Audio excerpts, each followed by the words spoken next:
Good evening, everyone, and you are welcome to my show, Hyde Park. Canada is synonymous for democracy, religious freedom, freedom of speech, tolerance, inclusiveness, and diversity. And people around the world, they might wanted to live in Canada and migrate to Canada because of these basic symbols of Canada. I would so call it as a symbol. This is the pillar and the cornerstone for Canadian society. And even anybody who is facing political victimization, religious victimization, prosecution, they wanted to come and take refuge into Canada. But in recent past, things are happening, certain things are happening in Canada, which are damaging Canada's image as a tolerant, democratic, and free and liberate Canada. So, not going into that detail, yesterday there was a sad incident happened in London, Ontario, where a once young guy, 20 years old, a white guy, they crashed into a Muslim family and killed, murdered, I will say, four people, and only a 9 years boy was left behind who was alive. Other than the whole family is vanished and gone. Why this is it's a very tragic incident, and as the previous things are happening, politicians will come, they will give their statements, the community leaders will come out, give their statements, they will put the flowers on there will be a debate in the assembly, there will be condolence messages, and things again, life will start going on. So nobody is looking at the root cause, why this is happening, not only happening, why it's increasing. And a 20 years guy, from where that person got that feeling, where he was got brainstormed. That is the issue. We have to tackle that. So today we have a Faisal Hassan. He is NDP member of Parliament of Provincial Assembly, Ontario, from York South and Weston. We would like to discuss, and I want to welcome to Faisal in my show, and we would like to discuss so why these kind of things are happening, and what the government is doing, and what opposition is doing, and what we can take it forward so that these things are not happening in the future. Welcome, Faisal, in my show. Thank you very much, Tarek, for inviting me this evening. Inna lillahi wa inna ilaihi raji'un. I want first and foremost to greet your viewers joining us. I know it's a sad day and Islamophobia is very real. My thoughts are with the family of Hassan family and Muslim community in Ontario and across coast to coast and around the world of this disturbing, violent act and tragic loss of life in London. We need a serious wake-up call to Islamophobia and racism faced every day in Ontario. This must end, and it is very painful as a Muslim, as an Ontarian, and as a Canadian, what we have witnessed in London. And I know that 3 adults and 1 teen is dead. Yeah. One child is in the hospital with serious injuries. The family members died are a 74-year-old woman, 46-year-old man, and 44-year-old woman, and 15-year-old girl. And their names are Salma, Nadia, Yumna, and the grandmother, and the Hassan family. My sincere condolences to the family and the entire members of the community. And the 9-year-old boy remained in hospital with the serious injuries. These were innocent human beings who were simply targeted because they were Muslims. The family was working, minding their own business, working, coming out and joining together on a fresh air, and trying to cross an intersection, and a truck mounted with this 8 young man, 21-year-old, where learned this hate that tells me this hate is deeply rooted in our nation, and we need to root it out. Islamophobia and hate and hatefulness, and I think this has happened too long. We've witnessed what happened in the mosque in Quebec. We've witnessed what happened in the mosque in the Tropical North at the IMO Mosque, and also what's happening now in London. This calls a real action to fight on this. And I join all Ontarians to call for not only justice, but action. These murderers are part of a rising tide of Islamophobia, Tariq, and white supremacist hate. Yeah, Faisal, this is my question. Like, of course, politicians will come out, they will go condolence, there will be assembly speeches and the statements from Prime Minister, Premier, opposition leader, but things will again continue. And tomorrow something will happen after 1 month, 2 months, 6 months down the line, and then the same thing will be repeated. So my concern is that he was only he is a 20 years old guy. So in which school he is studying, in which friendship circle of friends he is like get along, where in which family he is grown up, where are his thoughts coming from? So that's my concern. It's a deep rooted. So what action should be taken by the government to curb this element? We need immediate action, and we need to simply stop Islamophobia. We need all political parties coming together and addressing this Islamophobia. We must make sure that the Muslims in Ontario and Canada feel safe. And if we are be known to be a tolerant country, a peaceful country, a model to the world, then we must show an act. We must be speaking one voice and going after this ideology of hate and hatefulness, and anti-racism, anti-Semitism, and Islamophobia is on the rise, and Muslims have been targeted. We've seen this Sunday in London, and this ideology is rooted domestically. It is a terrorism.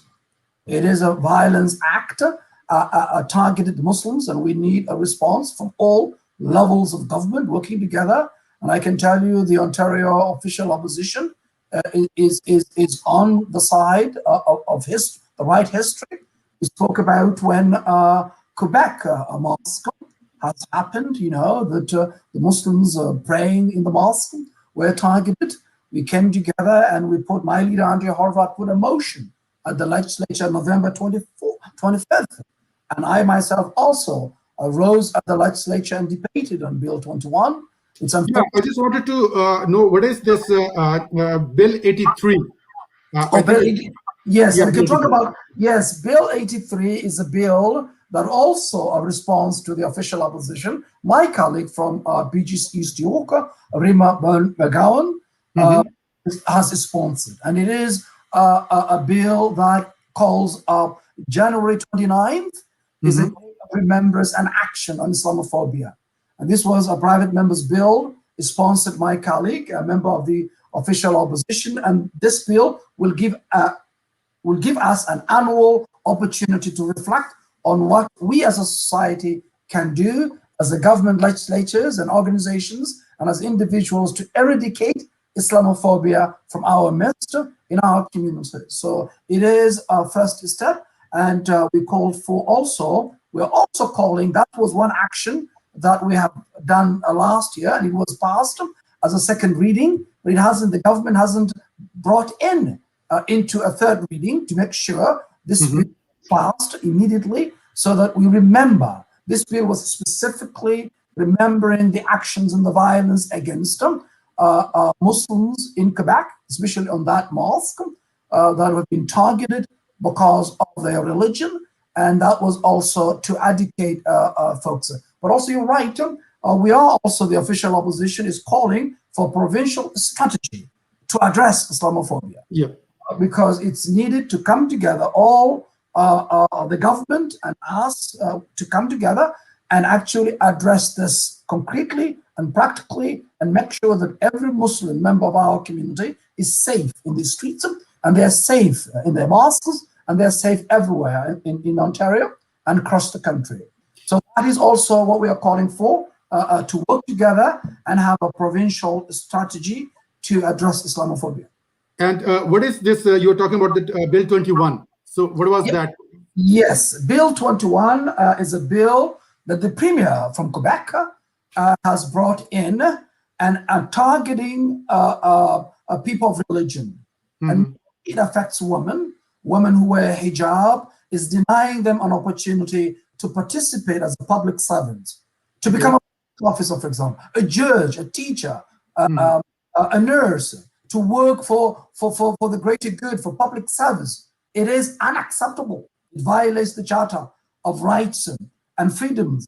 And as you know, my leader, Andrew Horvath, also put a motion specifically, Bill 21, on November 25th of last year at the legislature. It was supported by all members of the legislature, but we have instructed the Premier to specifically speak to the Premier of Quebec and ask him to withdraw. But unfortunately, this law, Bill 21, which is targeting Muslims and every single symbols of religion, of all religions, is in effect. And it's a shame that in Canada, as such a tolerance country, we also have Bill 21 in Quebec. It has been one of the questions and concerns. It is coming from not only in Canada but across the globe, Muslims, where Muslims are targeted. If any as a terrorist or anything like any other Muslim is involved, so immediately that is declared as a terrorist attack.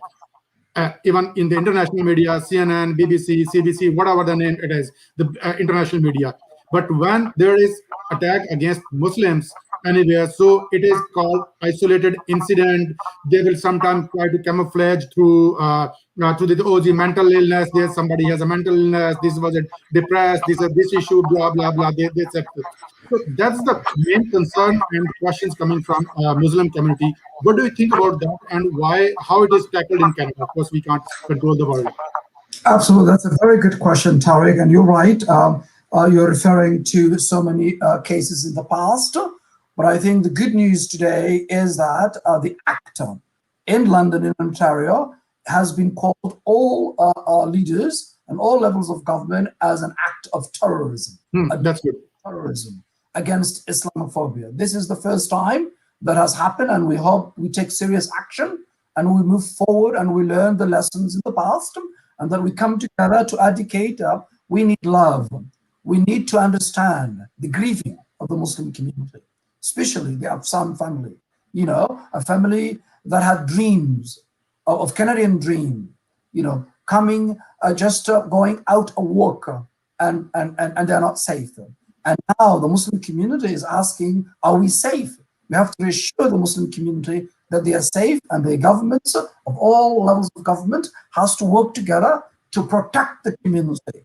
And I agree with you, the Muslims around the world feel unfairness.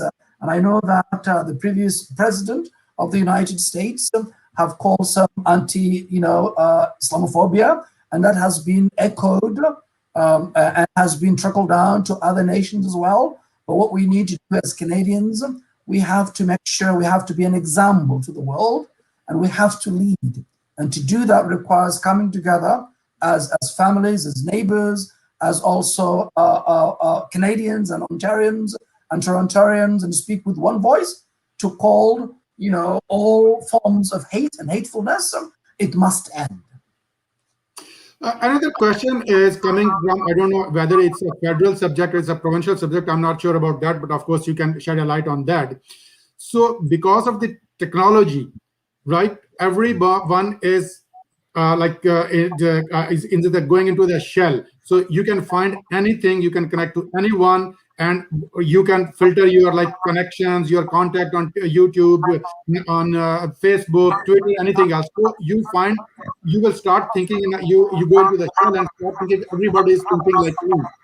So is there any possibility that Canadian government at federal or provincial level are doing any research or increasing the intelligence from where this kind of information is coming, or trying to redevelop the curriculum of the school curriculum, watching them why this is happening there? Absolutely, you're right. I think if it's hate is spread into all forums and places, either online or other places, it's the responsibility to the government to act. And what we are calling is to these kinds of attacks against Muslims, against anti-Semitism, anti-racism. All these forms of hate and hatefulness must end, and we need to work together to address all those and to make sure that our law enforcement also are tackling the domestic terrorism that is a threat to our national security and our safety as Canadians and as Ontarians and Torontarians and as human beings. So we need to a 20-year-old young man, where does he learn this hate? Yes, exactly. So this we need to understand, and this has been taught somewhere, and it has to do with white supremacists that are spreading these hate. But I think we need to show an example, and that the federal government and all levels of government are working together and dealing with this matter, because we cannot any longer tolerate hate and hatefulness that is fueling and affecting the lives of our people. And I said we need love, we need to work together, and we need to ensure the Muslim community that we're going to make sure that they are safe here. And also as a Muslim, as an Ontarian, as a Canadian, I'm also deeply feeling pain. And I feel, very painful tonight and saddened what has happened on our nation. As many folks have said, we have been known to be a tolerant nation, and we must God's standard, and we must perfect it. And I think it's an opportunity that I see a hope, and I see a love, and I see that all levels of government coming together and addressing it. You're right. You talked about rhetoric, but we need action. But let me tell you, my leader, Andrea Harvard, called me this morning, and she's concerned with the safety, my safety, and the safety of every Muslim member of our community. And that's the commitment you'll have, Andrea Harvard. And definitely we'll call all leaders of our in the province to have an action and strategy for an action, and to address together Islamophobic hate and hatefulness. And you're right, educating also young people early on in schools is also very important, and we must also include that in the curriculum.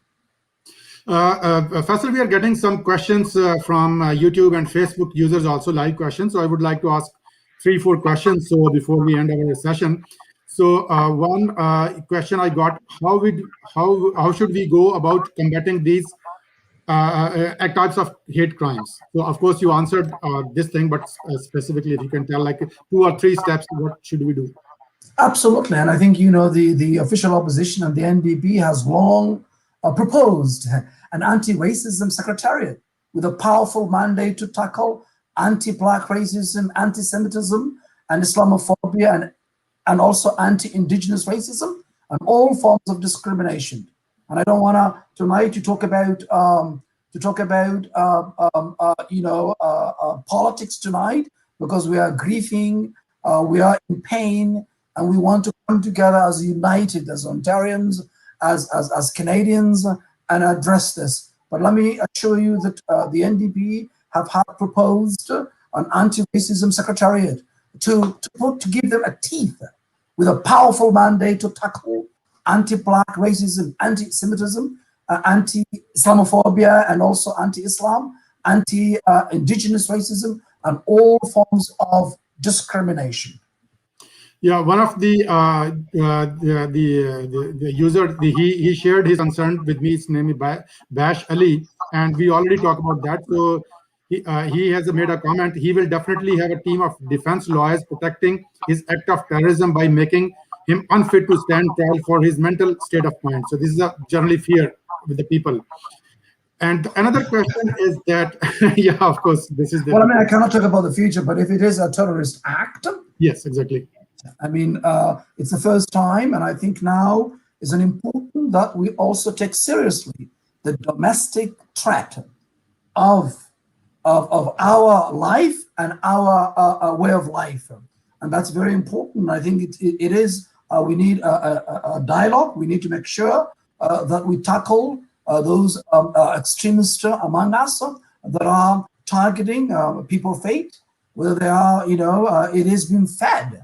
And I think it's also an opportunity, the province of Quebec, to withdraw and rebuild that Bill 21, and allow every Canadian an opportunity to participate in public service in Quebec. The last question comes from the Facebook user. What has NDP done to create awareness to denounce Islamophobia? So any specific step, 1, 2, 3, you can list that. Of course, you mentioned the bill, you submitted 8321. And of course, so how it is spreading awareness among the community to denounce Islamophobia, socially? Yes, absolutely. As we have to call out, when we see racism or anti-Islam, we've called for also making sure that the Muslim community is protected. We've called for a secretariat to make sure that we give a powerful tools to tackle all forms of hate and hatefulness. And it is time we that the other parties and current government listens to our proposals. We've been doing that. So many proposals, and my leader has been an example to this. When we heard about the Bill 21 in Quebec, and also our bill, my colleague from Beach East York have put that to remember what happened so that we can educate the young people so that it never happens again. Those are our actions, and definitely also we have been engaged in the community. We also called for protection of the Muslim community wherever they are in Ontario to make sure that the Muslim community feels safe and sound in their own neighborhoods and in their own communities. Yeah, Faisal, before you go, I have to ask one question. You can answer shortly. So these kind of act of terrorism, hate crime, these are the special crimes. This is not like routine crimes. Do you think Canada needs a special procedure, special code, or any special legislation to tackle these kind of crimes? Absolutely. I mean, if it is hate, I think we now understand what these people are capable of trying to. We've seen people being targeted in their places of worship. We've seen it in Etobicoke. We've seen it IMO. We've seen it decent, hardworking members of the community working on having a walk and being targeted. And absolutely, it will cause a serious act to act and to put into legislations that is protecting the Muslim community and all communities and making sure that we tackle these kinds of domestic extremism. Yeah, of course. Okay, thank you very much, Faisal, joining us today. So, and we people, of course, appreciate your efforts. Also, NDP is doing as a Muslim member of NDP, and as a overall NDP party also, and of course, our NDP federal leader is a racial community also.